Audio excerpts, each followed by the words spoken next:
I feel more confident in asking for my needs to be met. I'm not so blown out by just saying I'm needy, that Yeah. I need something. Yeah.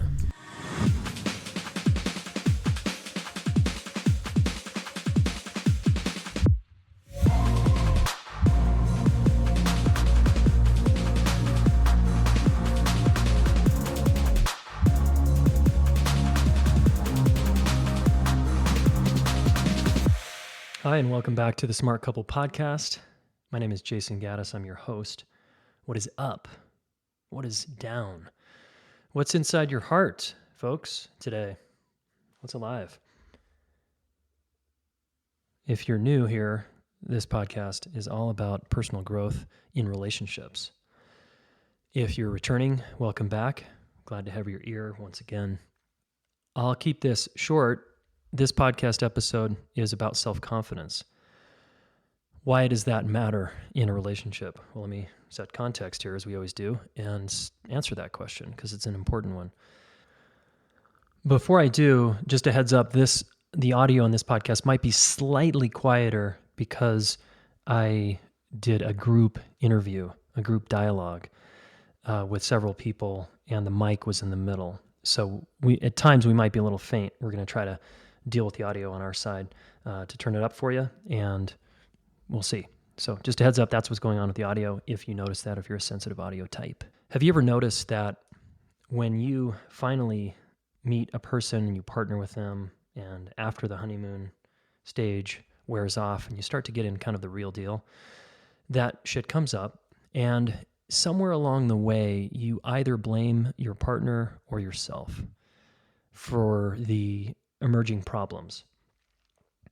And if you're normal, there's a part of you that might feel insecure.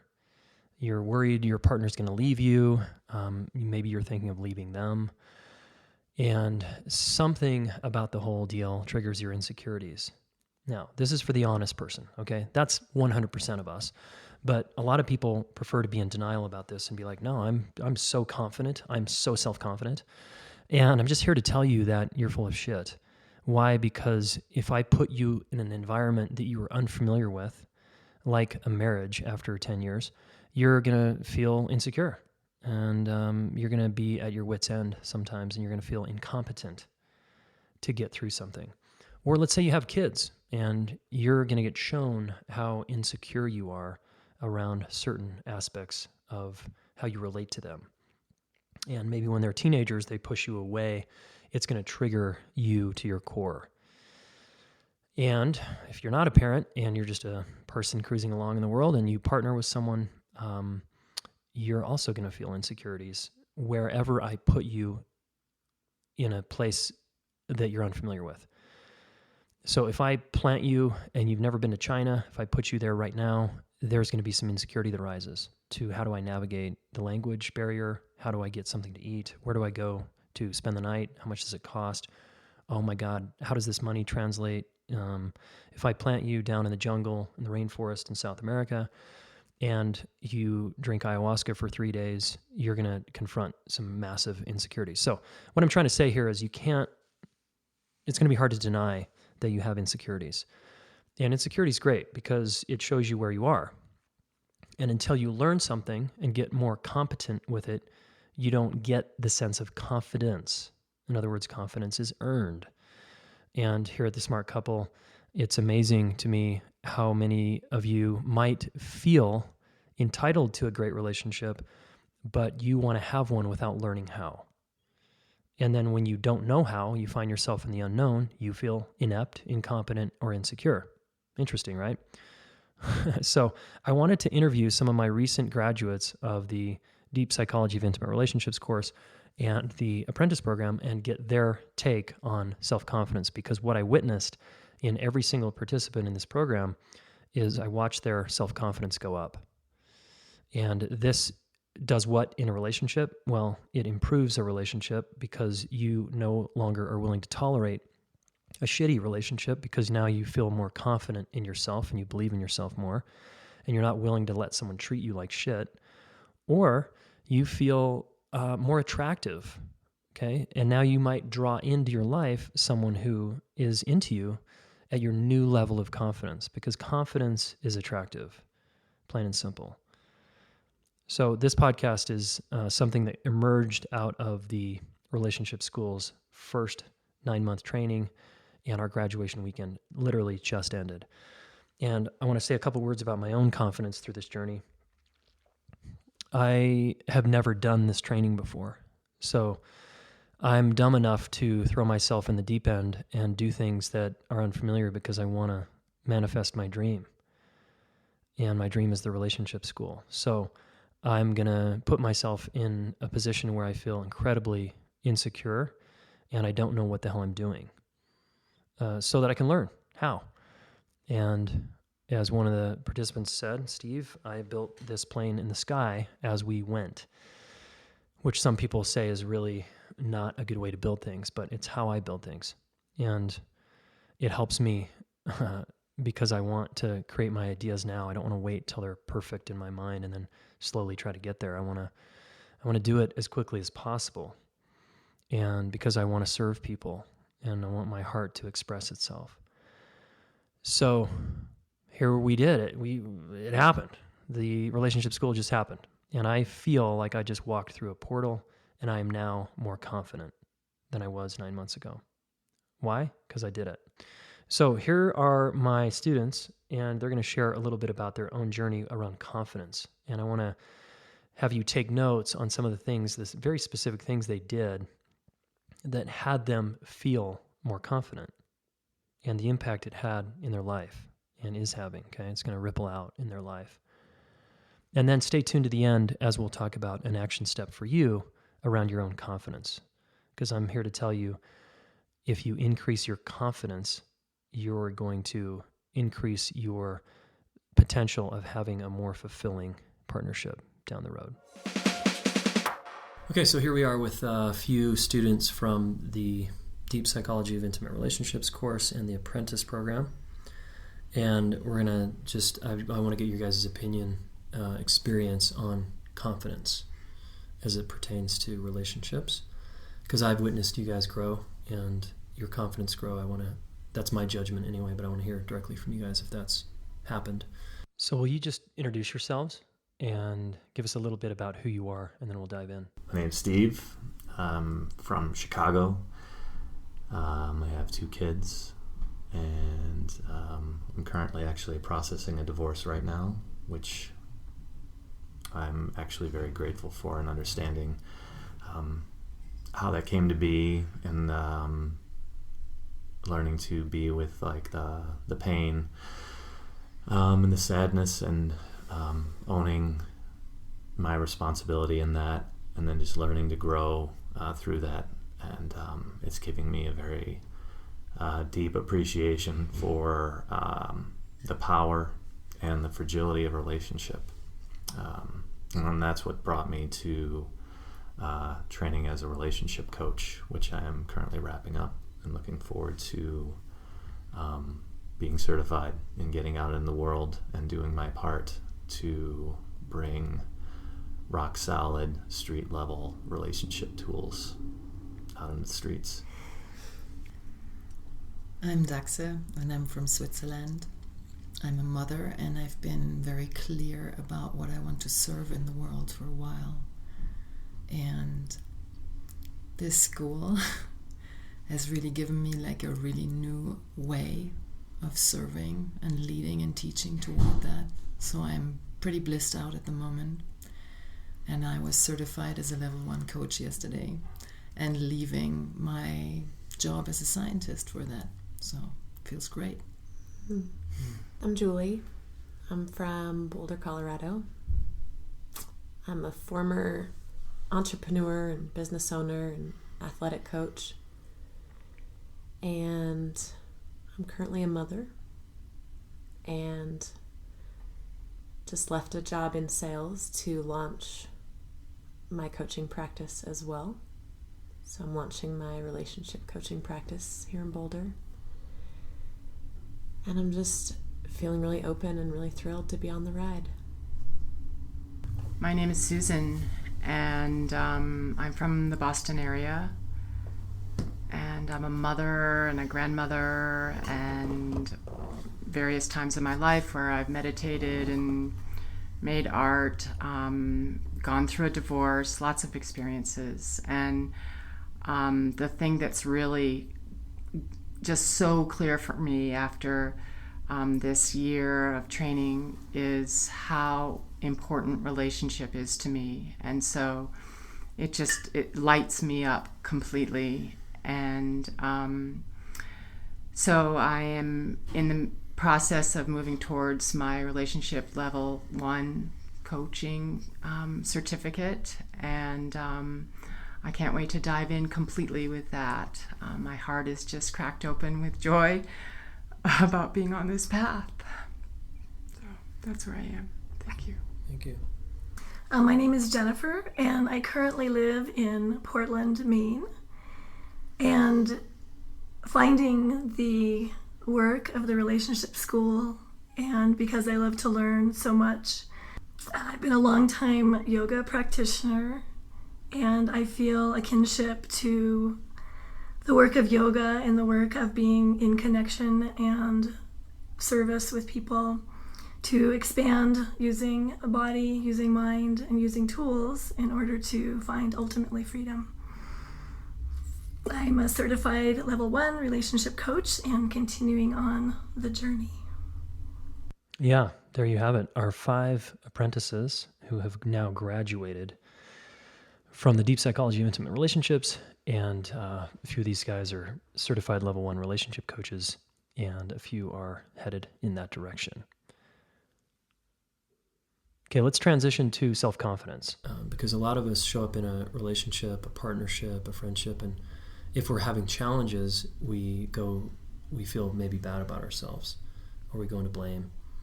And so I'm curious for you guys if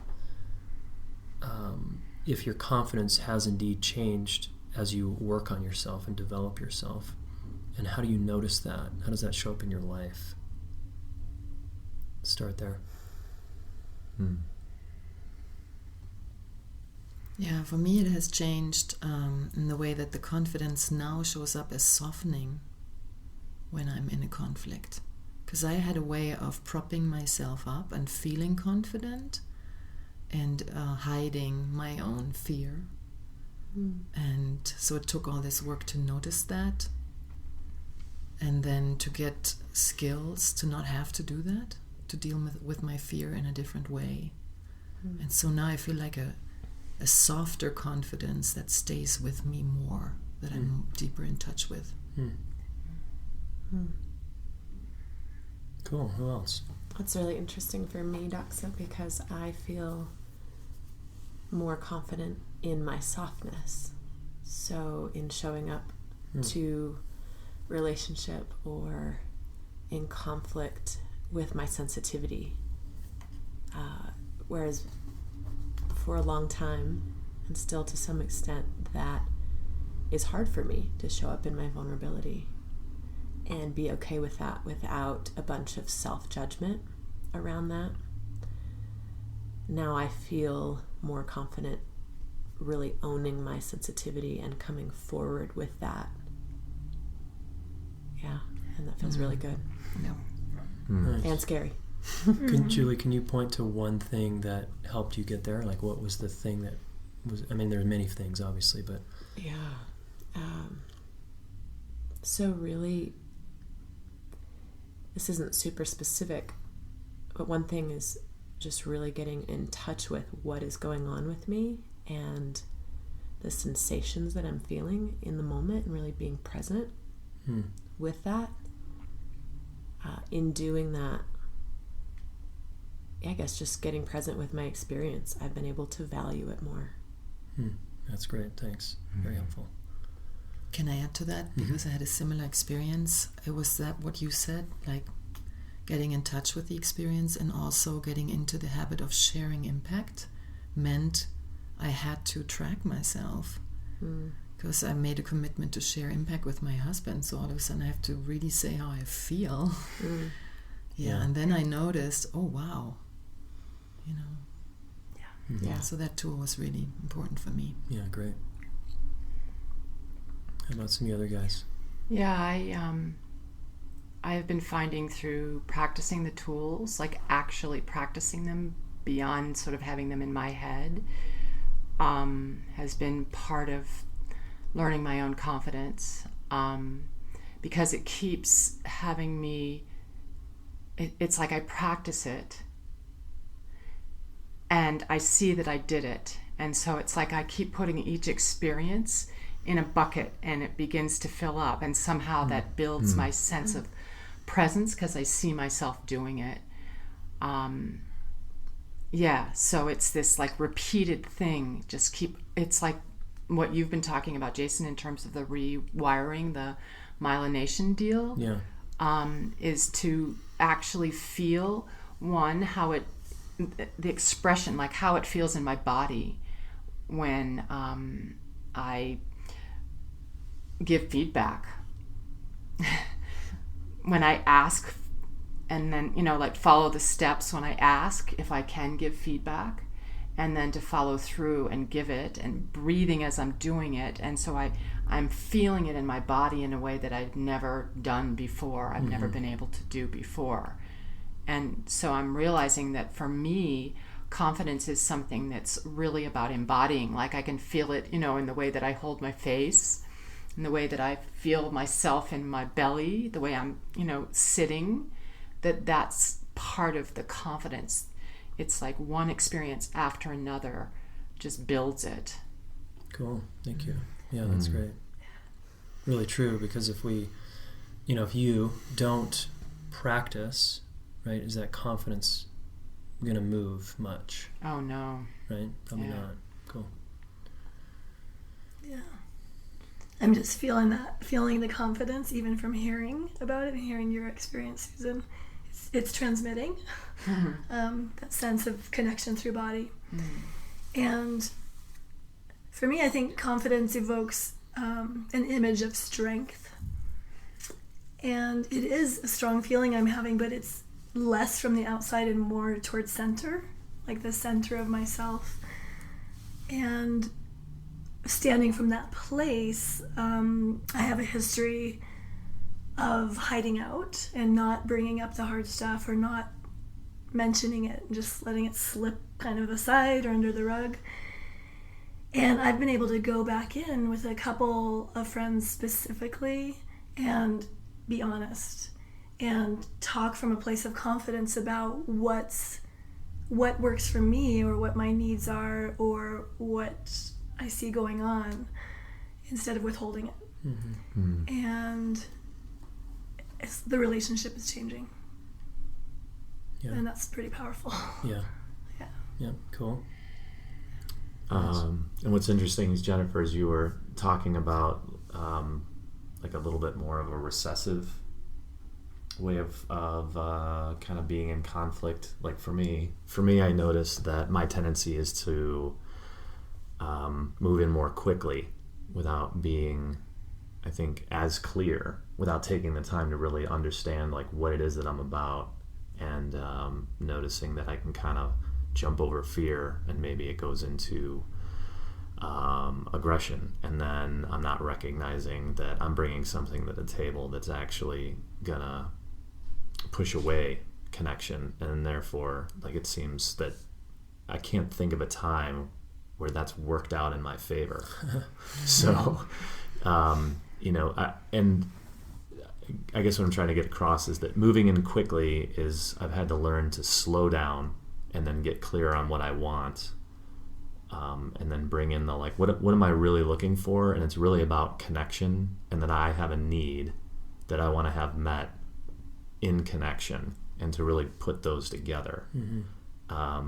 And the other thing that was interesting for me is that I'm connecting that to doing as much homework over time and really taking the space and time alone to work on that for myself, and then noticing how challenging actually doing the homework was for me initially, until I started to see results stacking up, and then it started to make more sense to me. And because I was getting the results in my life with the way that I was interacting with my wife, and I was seeing that I was able to slow down with my kids in the moment, and seeing the quality of that connection grow, and then just feeling a spaciousness in my life. Yeah. Like that felt so good. That breath. Yeah, it felt so good. Yeah. Yeah, Totally. or it feels so good, not felt. It's something I get to continue to have. That's right. Yeah, I'm sure your family appreciates that. Cool. So let's go around and just say one area of your relationship life that you feel more confident in based on the fact that you've practiced and, worked hard. And I'll just throw out a menu. You guys can maybe, it's whatever that's not on the menu, but, communication, conflict, giving feedback, just so the listener can be clear on one area that they might be able to connect to. So just, one word really, a sentence on where in relationship do you feel more confident? I feel more confident that conflict will come my way and I can navigate it. Boom. Nice. I feel more confident in asking for my needs to be met. I'm not so blown out by just saying I'm needy that I need something. Yeah. I feel more confident in receiving. So receiving feedback and receiving it with a genuine thank you, and receiving in the way of getting someone else's world.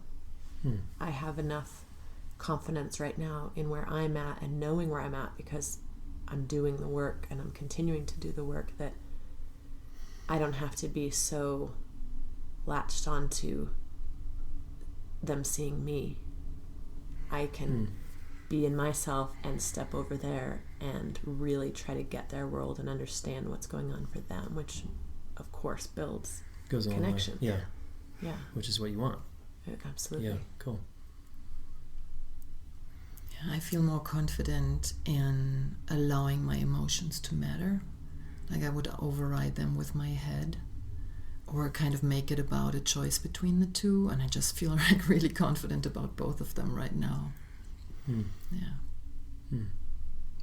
Yeah, I feel more confident in listening. Like I can be present to hear what's going on, and then also like feel my own needs, and that they have a place, and that there's a way for them to be met that can work in a win-win.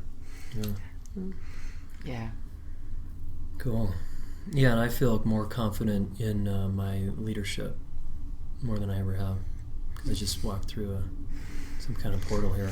Yeah. Feels really good. Yeah, and I busted my ass for that, so I appreciate you guys being on the ride with me and doing that with me. Yeah, it Wouldn't was want to be so anywhere else. rewarding. Yeah, it Oh was my an God. honor. Cool. Thank you, Jayson. Yeah. Thank you.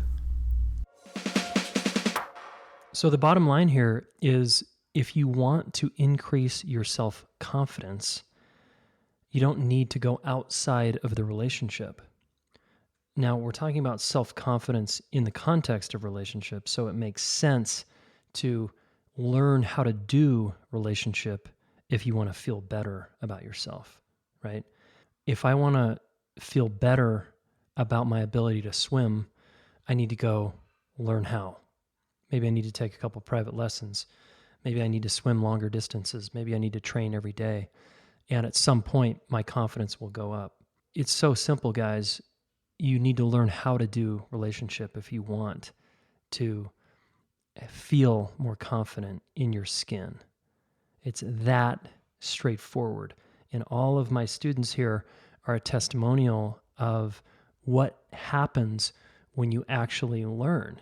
You're humble enough to invest in yourself and say, yeah, I need to learn this stuff. Okay, so here's your action step.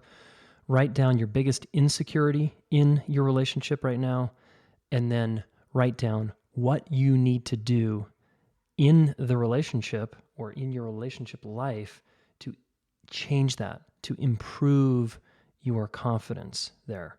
What do you need to do? And what are you going to do, better yet? Okay? And then finally, if you really want to do this, guys, sign up for the relationship school.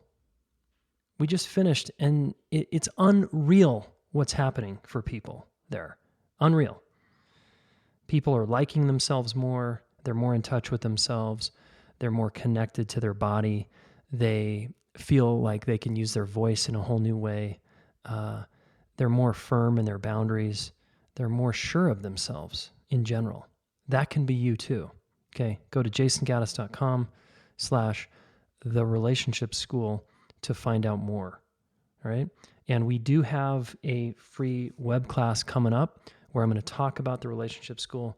It's June 7th. Let me double check that date.